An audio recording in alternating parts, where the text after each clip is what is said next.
Who's the dumbest person you've ever met? It's not uncommon as a teacher to have students who are a bit behind the curve in certain aspects, but 99.99999% of the time they are keen on something. They might not understand how to identify a noun or what theme is, but they somehow know how to make a mean plate of nachos. You learn pretty quick to not judge fish for their tree climbing ability, you know? I thought this was the rule when I was teaching until I met Kevin. Kevin isn't his real name, but it doesn't matter because he can't spell it anyway. Kevin was a student of mine during my last year of teaching. He came to my classroom with very little to show for his academic past. He had moved a few times and thus was missing a lot of typical test scores that we used to try and ballpark their ability. Don't worry, it was a ballpark. We didn't make major decisions until we actually had a chance to talk and work with a student for a bit. I thought that's fine. I'll just do some one-on-one with Kevin and see what's up. One-on-one with Kevin was like conversing with someone who'd forgotten everything in a freak, if not impossible, amnesia incident. There was no evidence that he had learned anything past the 2nd grade, and now he was in 9th grade. Flabbergasted, I figured we needed to get more serious with this. If he was going to be in my class, I needed to know why and how. I decided to meet with him, his guidance counselor, his parents, and another teacher to see what was really going on. This is where it all became clear. It was by some incredible fluke that his family hadn't been wiped off the face of the earth years ago. Odds are his entire heritage was based on blind luck and some type of sick divine intervention that saves his family every time a threat presents itself. Kevin was the genetic pinnacle of this null achievement.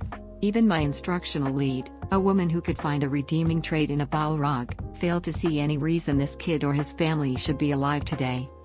So here's a list of events that made it abundantly clear that God exists and he's laughing uncontrollably. Kevin frequently forgot when/where class was.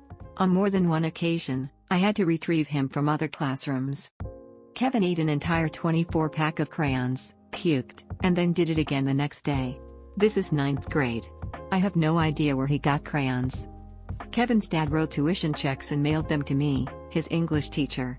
This was a public school.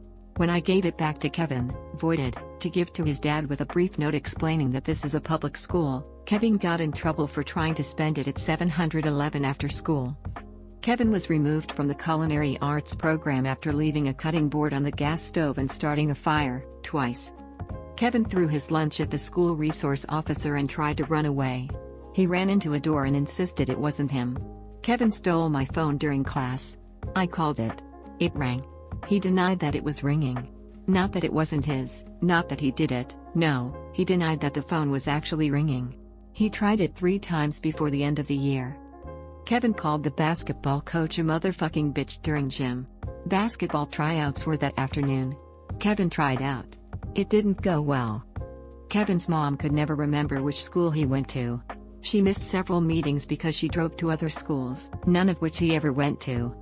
Kevin tased himself in the neck before a football game.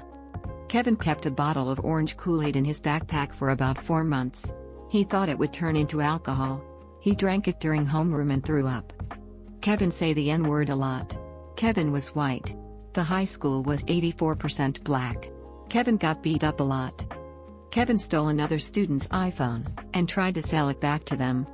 Kevin didn't understand that his grade was dependent on tests, quizzes, homework, classwork, and participation. Kevin finished his first semester with a 3% average. He tried to bribe me with $11. Kevin spit on a girl and said you should get out of those wet clothes. The girl was the Spanish student teacher.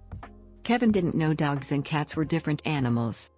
Kevin tried to download porn onto a computer in the library, at the circulation desk, while he was logged on. Kevin asked a girl to prom, he was in 9th grade and freshmen don't go to prom, by asking for her phone number and then texting her his address. Kevin got gum in his hair, constantly. Kevin regularly tried to cheat on assignments by knocking the pile over, grabbing one before I had picked them all up, and then writing its name on it wherever there was room. Kevin had several allergies, but neither his parents nor he could remember what they were. They were very concerned that the holiday party, it's high school, we don't have those, would have peanuts. When they finally got a doctor's note, he was allergic to amoxicillin.